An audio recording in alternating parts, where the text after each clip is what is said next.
Okay, welcome to the second day, the morning session. I would like to introduce Lillia Gurova from the Cognitive Science Department, but she's a philosopher of science at the New Bulgaria University in Sofia. She has published numerous articles in general philosophy of science, philosophy of cognitive science, and in cognitive science as well. Currently, she's working on explanations and explanatory reasoning. So I would like to invite Lillia.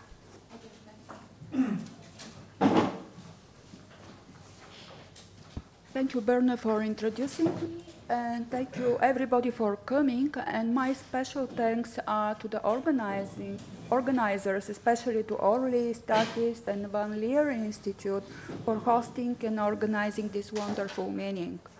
So my topic is the controversy of non-causal explanations in philosophy of science and its relevance to psychology. I decided on this topic because of the general topic of our meeting, which is philosophy of science and its relevance to the sciences. And my talk, this is the plan of my talk. I'll start with a short sketch of two discussions. One discussion in philosophy of science over non-causal explanations, and I think most of you are more or less familiar with it. And a second discussion, which is discussion going on for a long time in psychology on the explanatory status of personality traits, which I think you are less familiar with it. So that's why I'll focus more on the second discussion after the brief sketch of both of them. And then I will end with a proposal, what actually philosophy of science could offer to psychologists in order to resolve the discussion they are involved in, and which looks at the moment like a dead end. You shall see why. And I'll end with a summary, of course, of the main points I made during the talk. So, a brief sketch and very, how to say, a rough sketch of the discussion over non-causal explanation in philosophy of science. Most of you who are philosophers of science know that the problem of explanation is a central topic in philosophy of science since the late 40s, when Hempel and Oppenheim wrote their very famous paper on scientific explanation. But the things changed till, for example, the 70s or the early 80s. It was obligatory when one is discussing the problems of explanation to refer to Hempel's model, the so-called deductive nomological model. But since the middle 80s probably, a bit earlier or a bit later, the things change a bit. And now we are witnessing a kind of a causal imperialism. So one who wants to discuss explanation, scientific explanation, should refer not so much to the deductive nomological model as to the causal model, so to the view that all good explanations are in fact causal explanations. Actually, this causal imperialism came to the stage, so to say, due to the great influence of Wesley Salmon and David Lewis, both of whom actually subscribed under this view. They did a lot in order to defend it, that all good scientific explanations are in fact causal explanations. This very, how to say, salient view, of course, provoked reactions, and you see here a long list of people who try to show that at least some good explanations are non-causal. And also, Statis is on the list. Did you recognize you? But also Lipton, Butterman, Pincock, Lange, and many others who show that at least some mathematical explanations of physical phenomena, equilibrium explanations, the so-called abstract explanation, and model explanations are non-causal.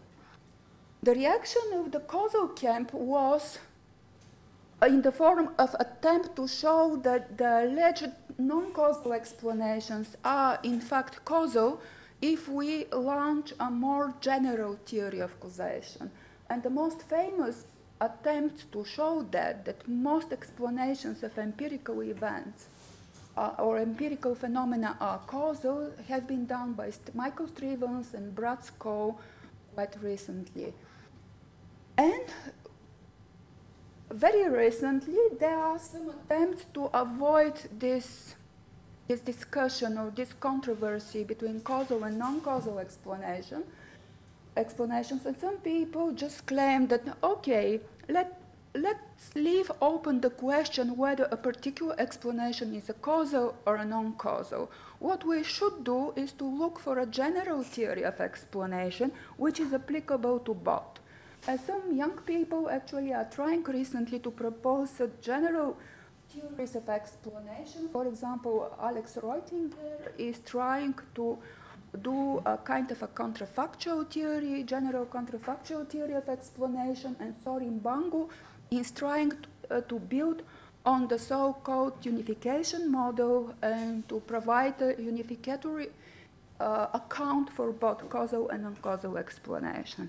So this is briefly, you see the different positions here. They are, roughly speaking, 4 different positions in this discussion. Let's go now to the psychological discussion. We have the same starting point. You can read in almost any textbook in psychology that all good explanations are causal explanations. This claim is even more severe here, more strong than in philosophy of science. And I have provided a citation taken arbitrarily for a book I have in my home that personality theories hopes to move to scientific explanation by identifying psychological factors that causally contribute to the patterns of development, individual differences, and individual behavior that are observed. And now we are going to the controversy I would like to draw your attention on. So some personality psychologists, those who are proponents of the so-called threat approach to human personality, claim that we have good reason to think that personality threat explanations are good explanations. And if we have good reason to believe that they are good explanations, we also have good reasons to believe that they are causal, because of this presumption that good explanation should be causal anyway. But their opponent, they say, okay, if we look closer at personality threat explanations, we shall see that there are a lot of problems to construe them as causal. So if there are problems to construe them as causal explanations, they are probably not good explanations in the end, although they look like good explanations. And this is actually the controversy. The problem is that we do have good reasons to believe that threat explanations are good explanations on the one hand, but on the other hand, we do have good reasons to doubt that they could be construed as causal explanations. And given this common presumption of both camps, the situation seems difficult to resolve. And I think my claim is that, in fact, there are different ways to actually to overcome this situation, and philosophy of science has something to say about that, how that could be done. So what could be done? Just logically speaking, very abstractly, there are 4 possibilities. The first possibility is just keep the current situation, what actually psychologists are doing. Those who practice personality psychology and are proponents of the personality threat approach to human personality. They say, okay, what is important for us is that personality explanations, personality threat explanations are working. They do a good job, so who cares that it's difficult to construe, that there are some difficulties to construe them as causal explanation. We know that they are good explanations. I'll try to show actually this is not a good strategy to hide your head in the sense, so to say. There is a second strategy which also can work. Probably the problems of the causal construal of threats is due to the improper notion of causation. If we take the proper notion of causation, the problems could be escaped. So I'll try to show that although this is a possible strategy, it also faces some problems. We shall see what kind of problems it faces. There is a third possibility, to give up the idea that all good explanations are causal, which is very difficult to do right now in psychology. Most psychologists really resist that. But in principle, it's possible to construe threat explanations as non-causal, and I'll show you how. And my favorite is the fourth option. Let's go out of this, how to say, controversy, whether threat explanations are non-causal, and let's look rather for a general theory of explanation which could justify, could explain why actually threat explanations are good explanations. So my aim here is to show why the first strategy is not good, why the second and the third strategies are possible given what we know currently in philosophy of science, but why actually the fourth strategy is the best one for psychology from my perspective. So now let's go to a closer look to the psychological debate, because we need to know more about it in order to decide which strategy is better for it. So first, it's good probably to get an idea what threat explanations are. And in order to get an idea what they are, let's consider the following example. Imagine Jenny, imaginary character, has an important exam tomorrow, and she knows she must study hard the whole night if she wants to get a good grade. About PM, however, a friend of Jenny's calls her and invites her to go out for a drink, and Jenny accepts the invitation. So why did Jenny suddenly change her plans for the evening? Some psychologists would suggest the following explanation. Jenny did that because of her impulsive personality. Others, however, would say that this is not a good, at least not a good scientific explanation, because it resembles somehow the ridiculous explanation that opium induces sleep because of its dormitive power. Who is right? Which camp is right, and why? We shall see now how both camps defend their positions in psychology. So the threat approach to personality as an idea is quite old. Actually, the idea that people react differently to the same situation, and they react differently because of their different personality, different traits they possess, which are stable characteristics of their personality, is quite old.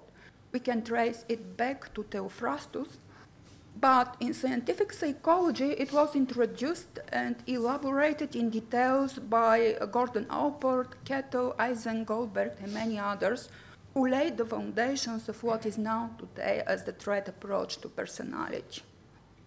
And although in the different textbooks you can find different definitions of personality traits, most often they are described as stable patterns of thoughts, feelings, and behavior, which remain stable in time and across different situations.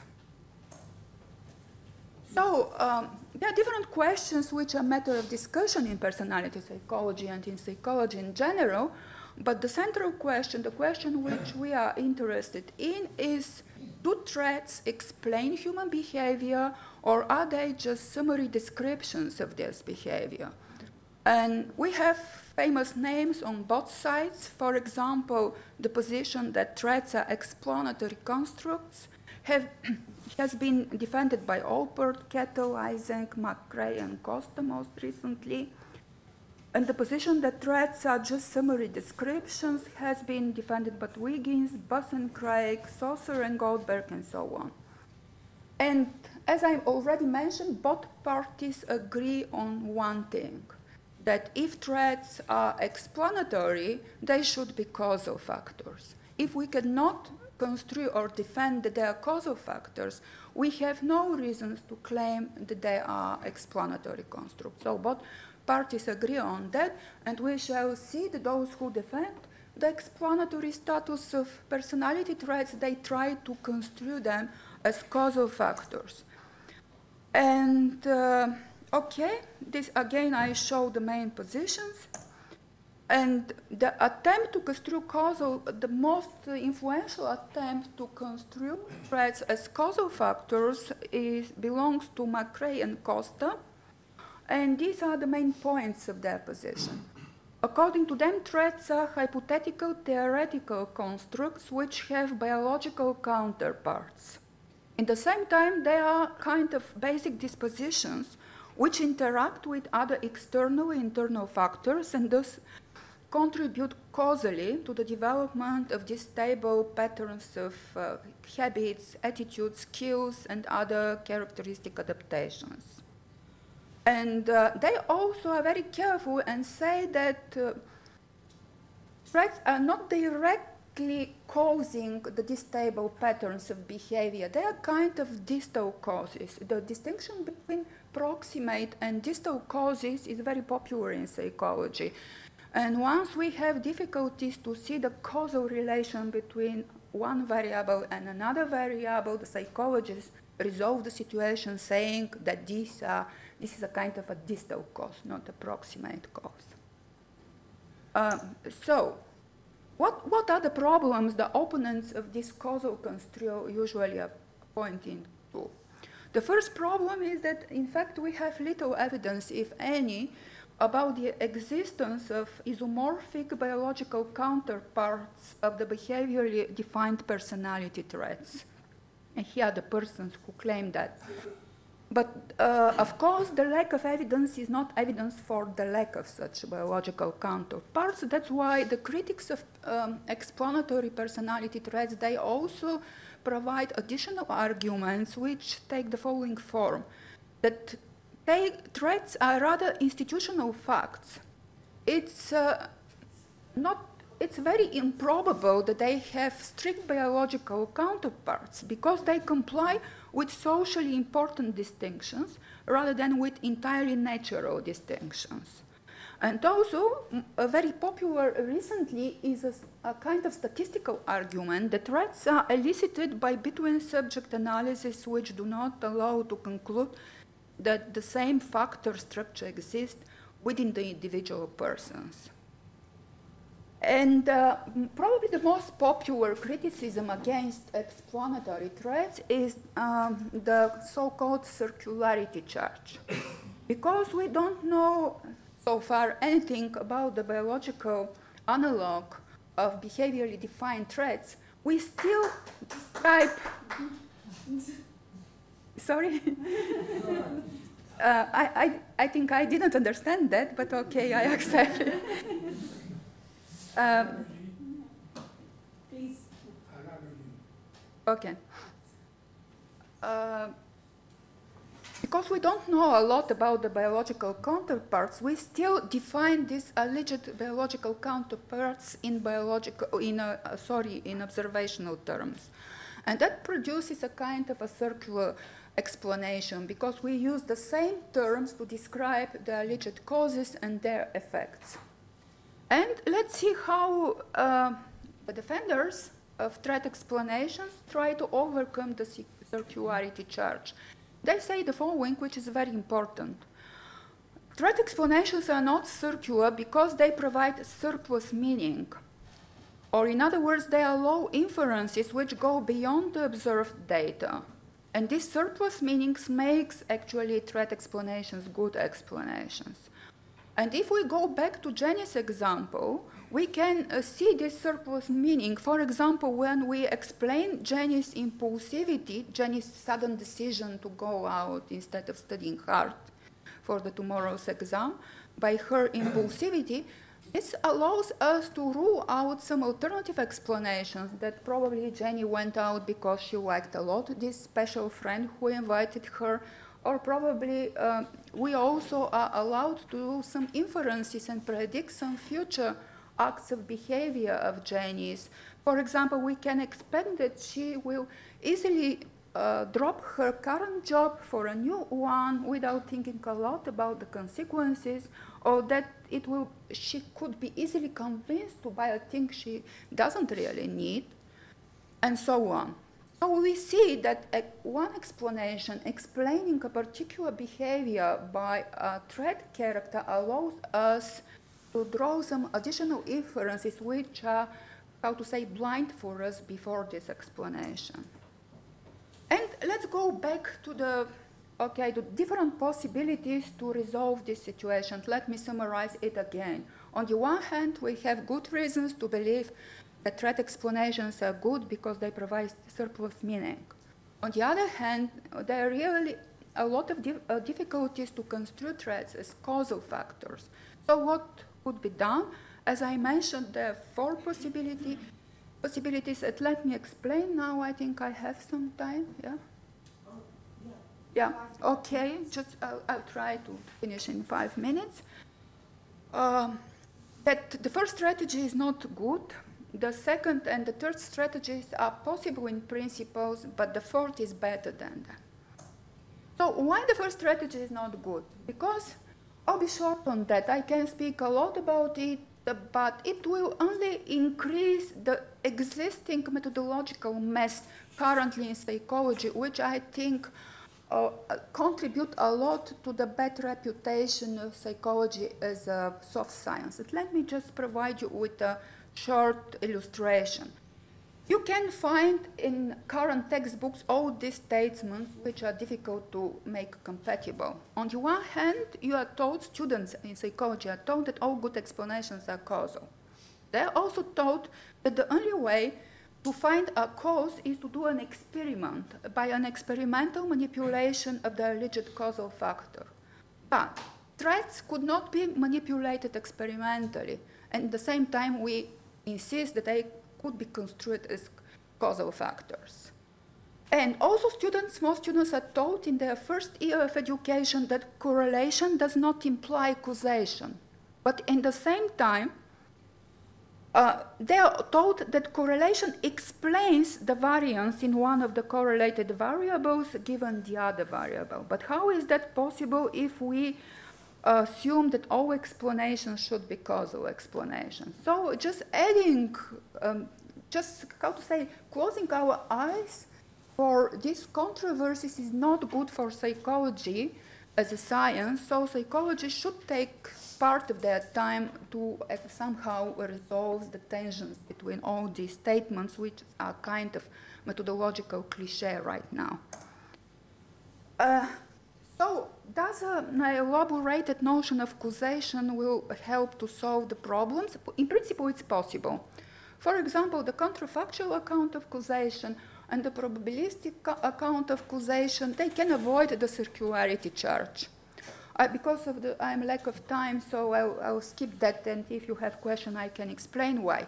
But the problem is that although it's possible to avoid the circularity charge, these accounts of causation, they do not help us to distinguish between bad and good explanations. For example, they do not provide us with a tool to distinguish between the opium explanation, which is a bad one, and the genius explanation by the threat character, which is a good one. That's why it's possible to construe threat explanation as non-causal, in fact, as category-based explanations. For example, if we assume that threats are kind of categories, and each particular behavior acts as a manifestation of that category, we can justify the explanation that X is a particular person, manifests a particular category threat because he possesses the threat category by this deductive schema. Again, I'll skip the explanations here more or less because of the lack of time. But I would like to focus more on the last option, which I think is the best one. I think the concept of causation is not an empirical concept, it's a theoretical one. And if one accepts a different theory of causation, of course, he will embark on a different notion of causation. And this is very, not a good point, because anyone is free to choose his or her own theory of causation. That's why it's better to look for a more objective stance, and I think a more objective stance could be provided by a general theory of explanation which avoids the notion of causation. And I would suggest the following principle, which is a good basis for such a general theory of explanation, that good explanations do provide surplus meaning, which means that they allow for extra inferences about the explanandum to be drawn about the explanandum. We have actually in philosophy of science good prehistory about that. For example, we have the view that good explanations increase our understanding of explained phenomena defended by both philosophers of science like Lipton and cognitive scientists like Kew. And the new thing which we just need to add to this view is that an objective measure of increase in understanding is the increase of allowed differences.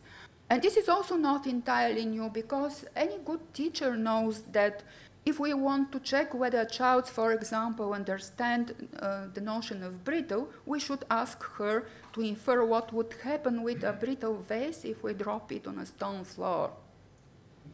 So I think both premises, which are quite plausible, imply that good explanations allow for additional inferences. Of course, I should do some important disclaimers that this is not a full theory of explanation, because there is much to explanation than just allowing for new inferences. Even allowing for new inferences is not a sufficient condition for a good explanation, because some pragmatic factors also play a role. But what I really argue for is that the proposed principle that this inferential criterion for goodness of explanation is a necessary condition. We cannot have a good explanation, even pragmatically good explanation, if it doesn't allow for new inferences, if it doesn't increase our knowledge about the explanandum. Some important implication. This criterion allows us, for example, to distinguish between the opium example and Jenny example, because the opium example, just saying that opium induces sleep because of the dormitive power doesn't allow to infer anything more. But the Jenny's example, as I already showed, allows us to infer and predict Jenny's future behavior in completely different situations. But which is more interesting probably for a philosopher of science, that this criterion helps us to understand the difference between causal and non-causal explanations. For example, it's not just a difference in words. Causal explanations allow for different inferences, inferences which are different from the inference allowed by threat explanations, which are kind of instance of category-based explanations.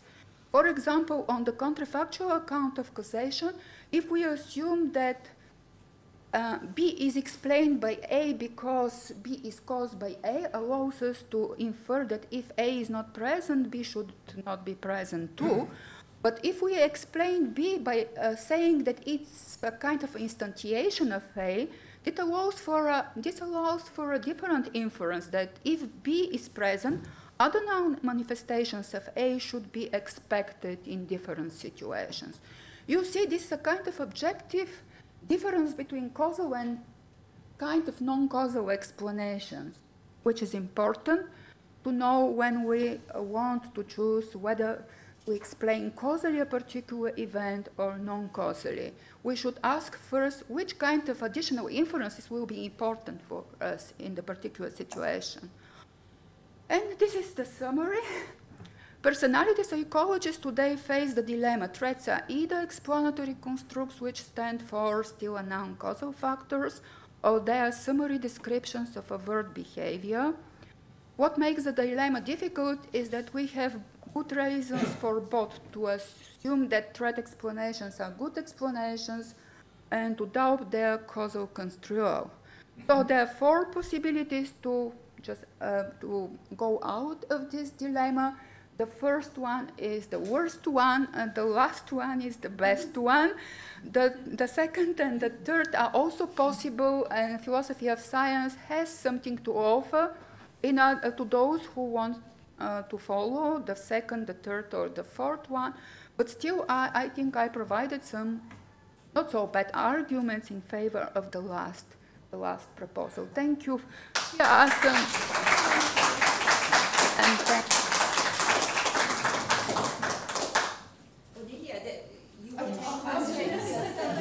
yes, please.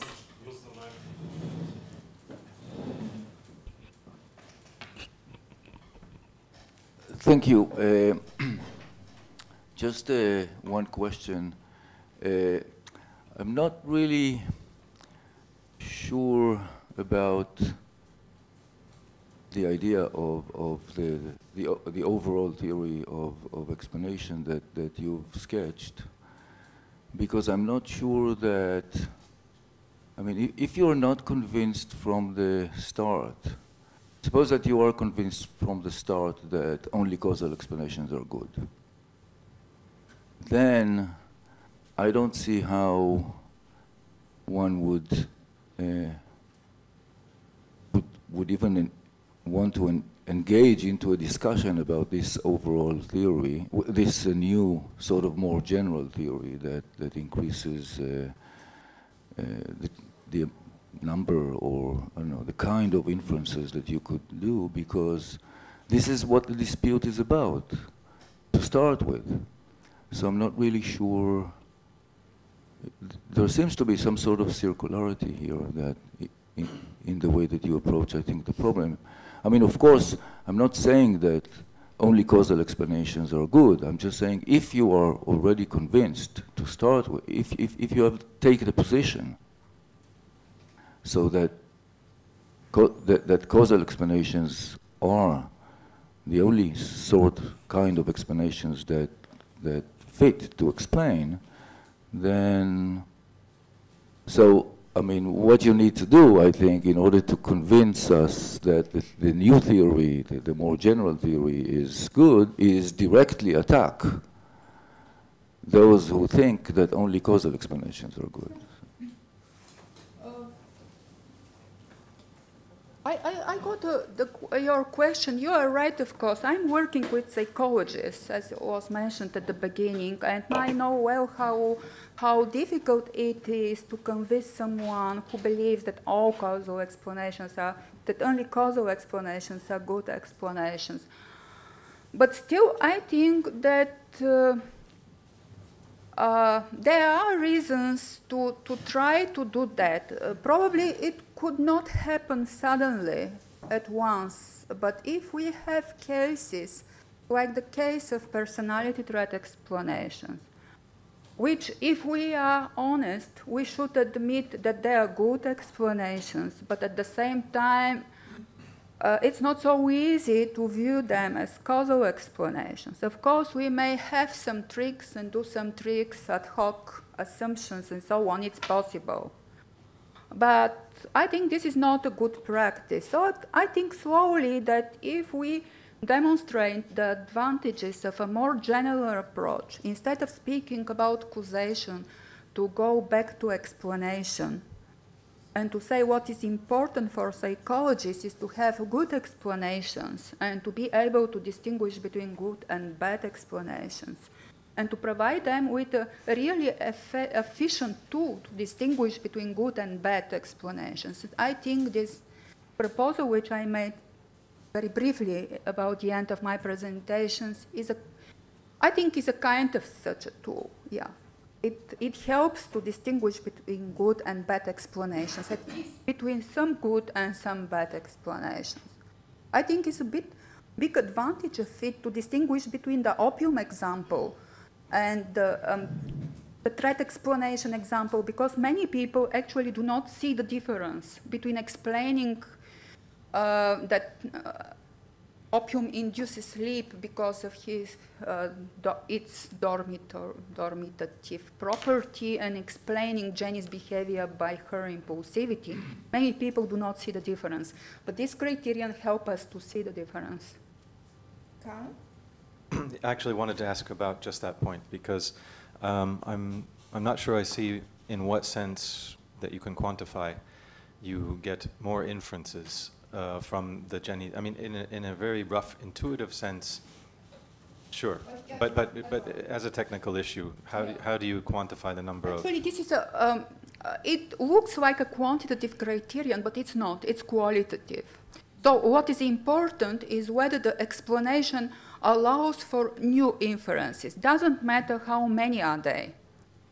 But whether the new inferences, it's more, what matters is whether the new inference, it might be just one new inference, but what matters is whether it's interesting, provide us with a new, surprising information, and so on. So I see, at least at the moment, I see this criterion as a qualitative criterion. What is important is whether the explanation allows for new inferences. Doesn't matter the number. So the number, I think, is not so important, because a given explanation can provide for many inferences, but non-interesting, or provide for just one, but very important.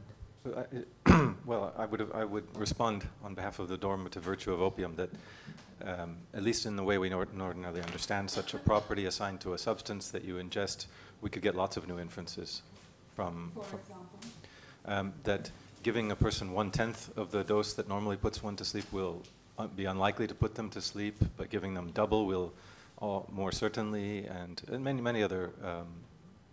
And I think that's because we have a background understanding of how these things tend to work, which is very much like the background understanding we have of personality traits.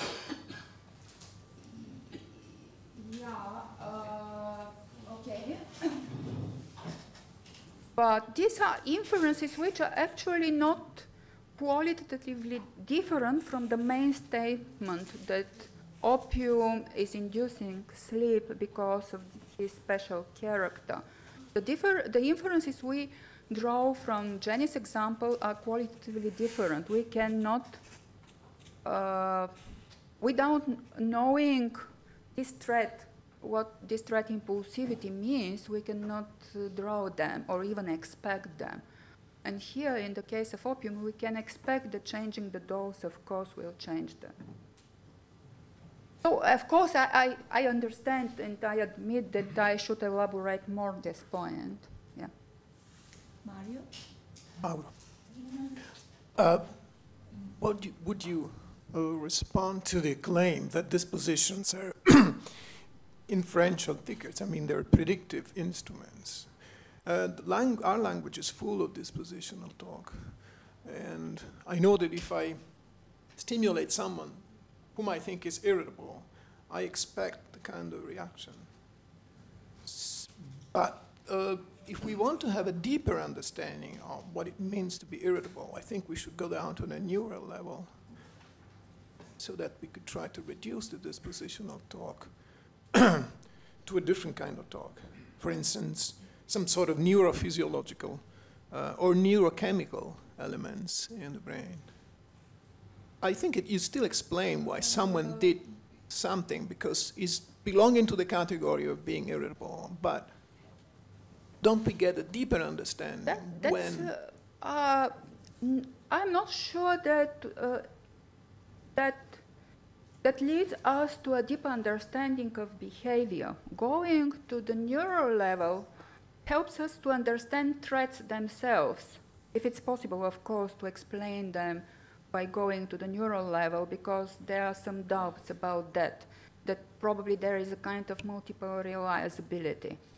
There are no strict analogs between behaviorally defined threats and the biological machinery which underlies them. But the problem is that explanation is probably not transitive. This is something which I'm currently thinking on, which explanations are transitive and which are not. Because I would agree, okay, the neural processes probably could explain threats themselves. Threats explain behavior. But does that mean that neural processes explain behavior and we can overcome threats, behavior-defined threats? I'm not sure. And there are good examples which actually show that this is not the case. Some threat explanations, they simply are not transitive. I think we don't have time to explain. There is a hypothesis, for example, for the tendency to have an autistic child if you become a father later in your life. And many people try to trace that to some personality traits. But what makes even if we believe that these traits are biologically grounded, it's not the biological ground that explains why these people become fathers later in their life. Their behavioral dispositions, that their difficulties to have relationships and so on, to make stable relationships and so on, they explain, not the underlying neurology. What about so in some cases, neurology is not explanatory in respect to behavior. It might be explanatory in respect to threats, but the explanation is not transitive. These explanatories do not transfer to behavior. Not in all cases, probably. In some cases it works, but not in all cases. Yeah, for some disorders it works, probably. But we know very little about the underlying biology of compulsive disorder so far. We know something, but... Okay, we have 5 people in line, so we should be quick, maybe. So I wanted to ask, where you briefly sketch a theory of explanation, but some of it sounded a bit deflationary.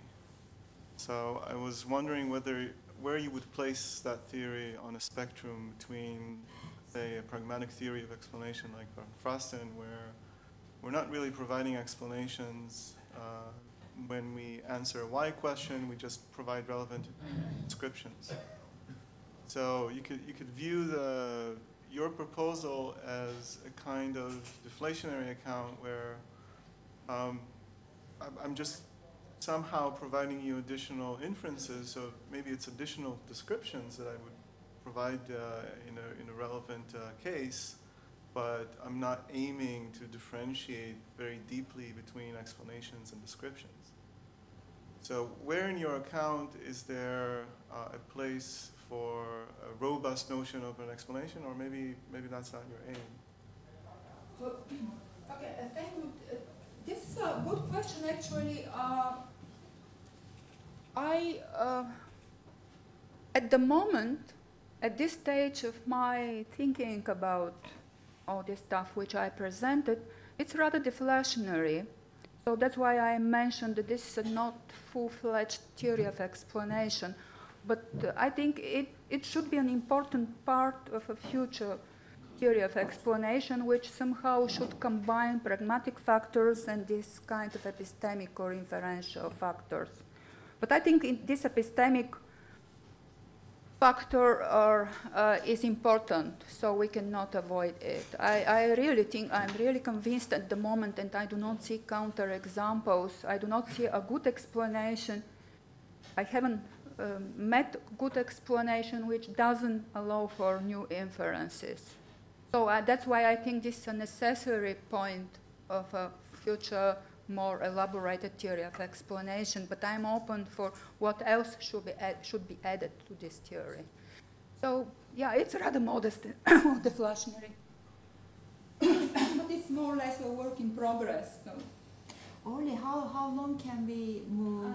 If many people want to ask, so maybe we can take 2 or 3 minutes, but not more. So maybe. Okay, could you give it back to that gentleman? Oh, you don't want to ask anymore? Then, yes.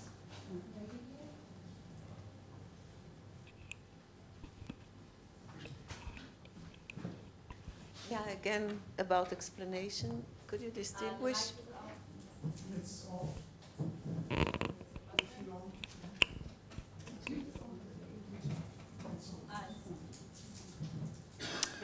Could you distinguish your idea from the Hempel-Oppenheim, where prediction is also an essential component? Thank you. This is also a very good question. At first glance, it looks similar, but the difference is, let me show something.